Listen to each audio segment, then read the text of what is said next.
to look a lot like Christmas everywhere we go. I don't know the rest of the words, so I'll make it up as I go. Welcome to my show. What's up, food lovers? It's your girl, Christine Nicole. I'm back, I'm better, and I'm ready to cook together. And today on My Studio Kitchen, we're making gingerbread cookies. Stay tuned. Now, first things first, like always, the recipe will also be in the description box below, so feel free to look at that at any point. Okay, so we're ready to get started. In here, in this large bowl, the biggest bowl I have the softened butter. Make sure your butter is soft. I don't know how to stress this enough. You cannot do this with cold butter straight out of the refrigerator, so sometimes I even microwave it just a bit if I am pulling out my butter last minute, but I'm not. Yes. We also have some brown sugar. So that brown sugar is 3/4 cup and it is firmly packed into there. So if you are going to measure your brown sugar, make sure that you pack it in when measuring. It should be firm and then fall out like a big lump. So we're going to blend that together first. But over here, I have my flour, salt, baking powder, cinnamon, and ginger. Of course, can't forget the ginger.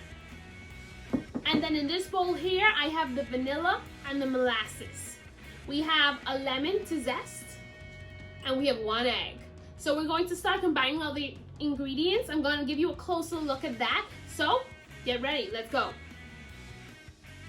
So the first thing you do is cream together the butter and sugar. You do this by combining everything together with a mixer. You can use a hand mixer or a stand mixer, whichever you prefer.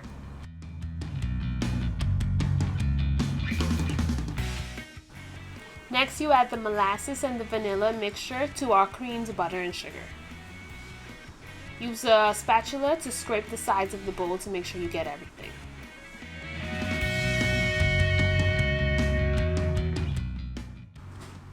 Once again, using your mixer, you will mix this in to make sure it's fully incorporated.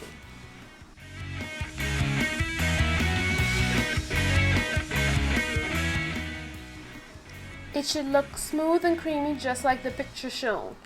Use a spatula to get all the sides and make sure it's mixed completely. And now we add our egg. You crack that open and pour it in there. Using a microplane, zest 1 whole lemon from top to bottom going around.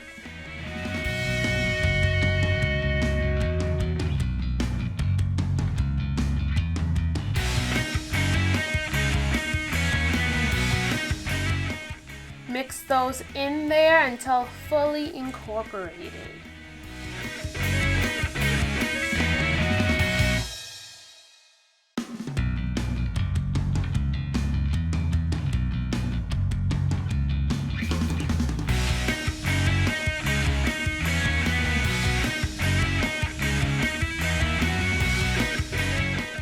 Now it's time to add the flour. Now I'm going to be honest, I mixed this by hand, and because I didn't want to overwork the batter, so I poured 1/2 of the flour mixture in there and started mixing it. Now after I'd done this, I had regretted it because I had to commit to it once I started mixing it by hand, but it was very tiring because the batter is not a wet one.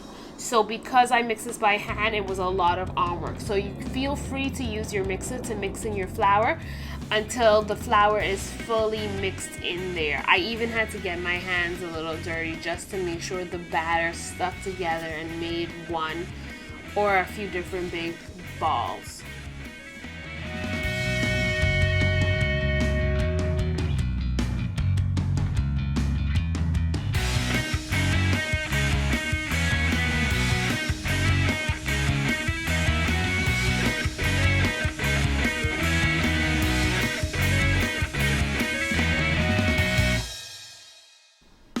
Now that your batter is all mixed together, you have to set the dough aside for 2 hours. So I wrapped it in some plastic wrap and left it at room temperature for 2 hours. Now I divided my dough into 4 sections for this because it makes it easier to work with once the 2 hours is up. Now once the 2 hours is up, make sure you flour your surface because this is where you're going to roll out your dough. Don't forget to preheat your oven to 375 degrees. Now this gingerbread cookie dough is kind of dense, so the hardest part was rolling this out. I kept trying to roll it out without breaking the dough apart, so you'll see me try to square it off as I'm rolling. So make sure you're gentle with it as you're rolling it out.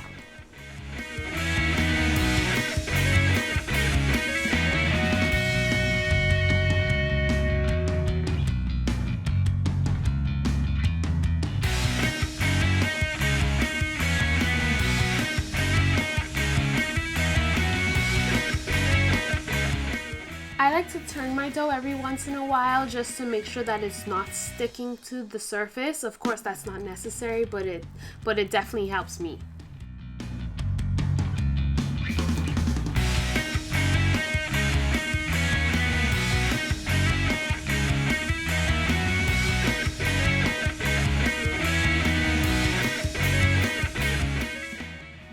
I rolled my dough out to about a 1/4 inch thickness.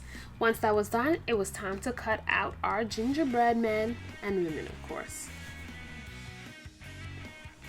As tight as possible, using as much of the dough as possible, cut your gingerbread men and women out.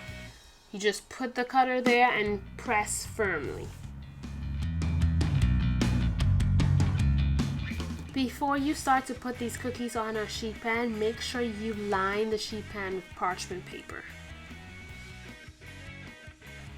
Now at first I tried to just pick up the dough with my hands and they started falling apart, of course, so I found an easier way to do it. I used a bench scraper, but of course the spatula will do just as well.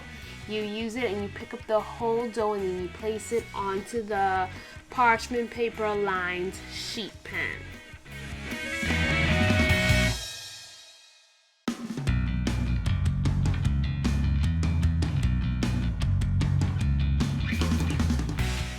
Now, of course, you can't just throw away all the excess dough. So you just put that back into a ball, wrap it up in some plastic wrap, and do that last after you've done your other dough that has been set aside. So that would give this dough some time to rest. Now you can see how I spaced out my cookies from this image, and I placed it into my preheated oven and baked for 7 minutes. Any longer and you'll have a hard cookie instead of a chewy one. And that's it, folks. Here are our gingerbread cookies. I'm going to ice these and then show you the end result, but of course I am also going to teach you how to make the royal icing for these cookies. Have a wonderful Christmas. Bye!